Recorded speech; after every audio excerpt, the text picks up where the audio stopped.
as you might be able to see on the screen, my leader has been captured. Ah, what do I do now? Okay, well that's what I wanted to take this opportunity to talk about. See, everyone's leader gets captured at some point or another. It just happens. That's how the game goes. And a lot of times people are like, what happens to my leader when it gets captured? Especially the first few times their leader gets captured. So I want to start off by saying, when your leader gets captured, what happens is the person holding it holds it for 3 days if you're Castle 17 or higher, because they're going to hold it so they can execute it later to get an altar boost.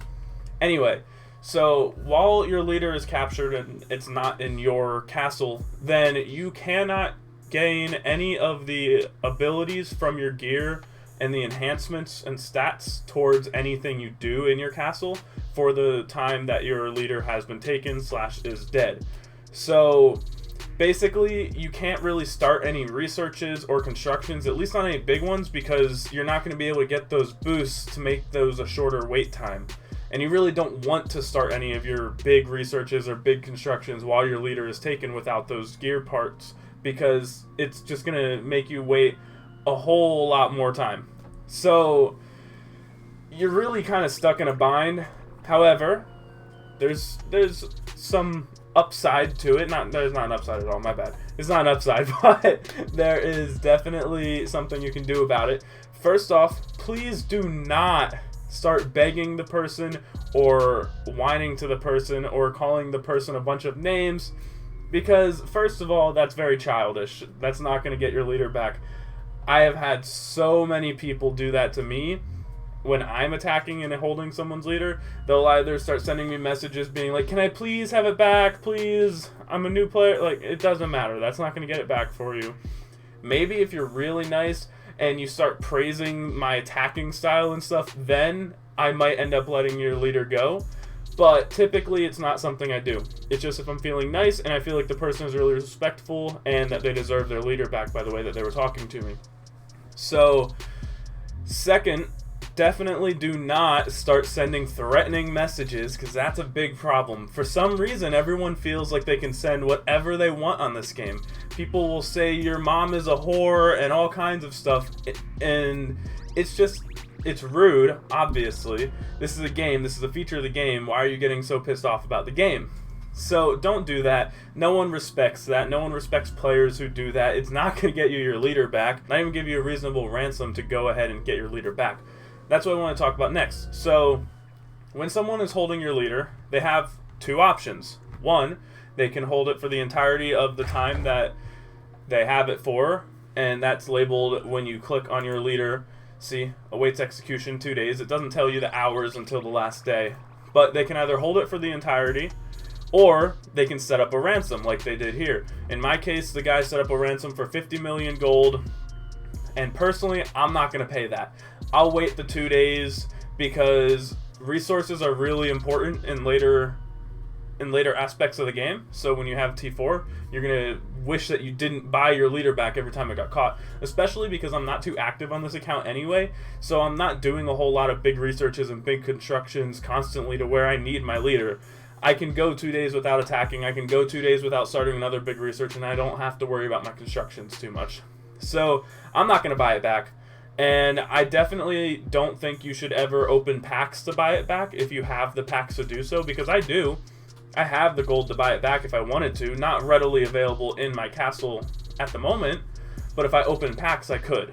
However, I don't ever do that, because you're going to need those resources later. You're not going to think about it at the time, but it's just going to bite you in the ass. So definitely, I just recommend don't buy it. Just tough it out and wait, or try to kindly ask for your leader back if you want to. Don't beg. Just kindly ask and try to be respectful and kind of praise their attacking style. Be in awe of how they can attack people, and that'll probably butter them up a little bit to where they might be nice and give you your leader back. It's worked for me before. I don't always do it.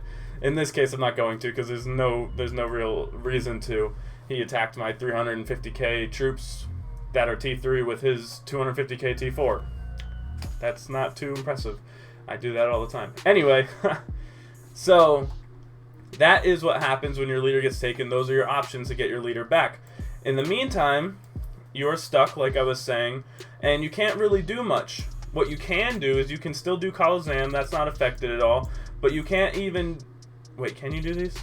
You can do these. My bad. But I don't think you can use your leader in this. So if I wanted to try this... Yeah, see, I can't use my leader because it says the hero is already in use, which is just being held somewhere else captive.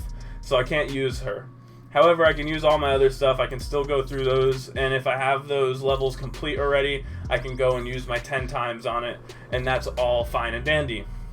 Other things that you need your leader for, attacking. Yeah, I mentioned it earlier in this video, but I would not go attacking without your leader. You need your leader.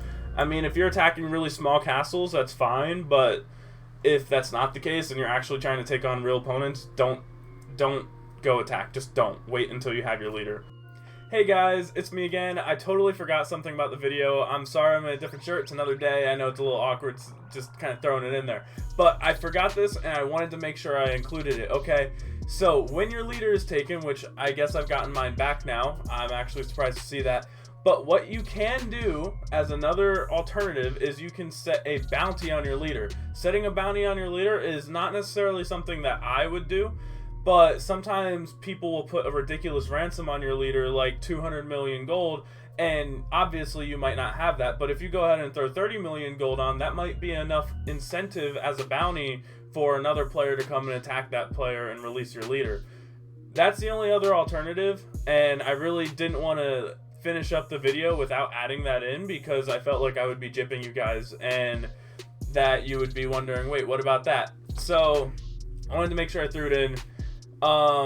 Definitely don't make a bounty that's the same price of the ransom because then you could just buy your leader back anyway. I've actually seen that happen. I've set 50 million gold ransoms on leaders before, and people will set a 50 million bounty on their leader.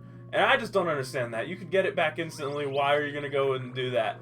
But that's not always going to guarantee your leader back. Not everyone cares. Not every player is actually attackable for someone to claim that bounty. Like if a 1 billion might player stole your leader and you put a 50 million gold bounty on it, I pretty much guarantee you no one's going to free your leader. There's no incentive big enough to do that anyway because it's not a normal thing for people to be able to zero those types of players, or they don't even have to zero them, but to burn them, it's just not realistic. But definitely if it's just a player who has like 20 mil might on you or something and they're not the strongest person in the kingdom, go ahead and throw a bounty on there. Go ahead and hit up some of your friendly guilds that you know, talk to the big guilds if you're friends with them, and ask them if they would like the bounty. Don't go asking the big guilds to just attack that player. I mean, they might anyway if you know how many troops they have, because maybe they're just looking to get some kills regardless. But if you set a bounty on it, then you're giving them incentive, you're giving them a real reason, you're giving them a prize for actually releasing your leader. So I just wanted to add that in there real quick. Thank you for hearing me out, and back to the old clip. Alright, so that pretty much settles up everything about when your leader gets taken. It's not that big of a deal. Don't think it's the end of the world. Your leader gets taken, don't quit. Just wait it out and then start protecting your leader better. The ways to protect your leader are rather simple. You can either shield, which everything is protected, or you can shelter your leader for 12 hours at a max, which I didn't do that. Shame on me. Really, shame on me, because I should have done that. Granted, I'm not as active on this account, so I can't really get on it every 12 hours, being this is my alternate account mixed with my main account. It kind of takes away too much time for me being on my main account. Granted, it's only a quick switch over accounts for me to do it. It's just hard to keep up with during everything else going on in life. So what you could do is you could shelter it every 12 hours, and that's more than enough time to have your leader safe while you're sleeping or at work or something, and you just constantly check up on it. It's not that big of an issue. You can do it. It's all good.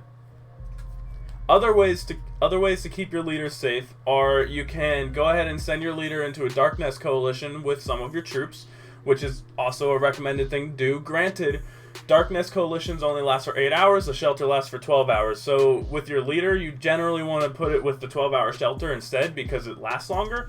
so there's less of a deadline for you to hop online real quick and start a new one. With your remaining troops, you should definitely do a Darkness Coalition and send troops to guildmates who are shielded. Alright, so now that truly is the end. I just wanted to give you guys a quick update and thought process of how things go when your leader is taken. It's not the end of the world. It's okay. I will be okay. But a lot of people ask these same questions of what they do, what's going to happen. Your leader's not going to die permanently. Your leader's going to get executed, and then you can instantly revive your leader with a revival fruit from the guild shop. Let me find that real quickly. I think it's under unique. Here it is, revival fruit, and it only costs 60,000 guild coins, so it's really easy to get. Even if your leader was getting taken every single time, you could do it easily. However, if your leader's getting taken too much, you probably will get kicked from your guild or deranked, because when your leader is easily accessible every time someone comes around, they're going to keep coming around, and then your guild is a target. So definitely try to keep your leader safe. Don't let this happen, guys. And thanks for watching. Feel free to like, comment, subscribe, especially comment if you have any ideas of things you would like me to talk about, because I am all open. I want to make videos to help you guys and help everyone else playing the game. So, thank you. I'll see you next time.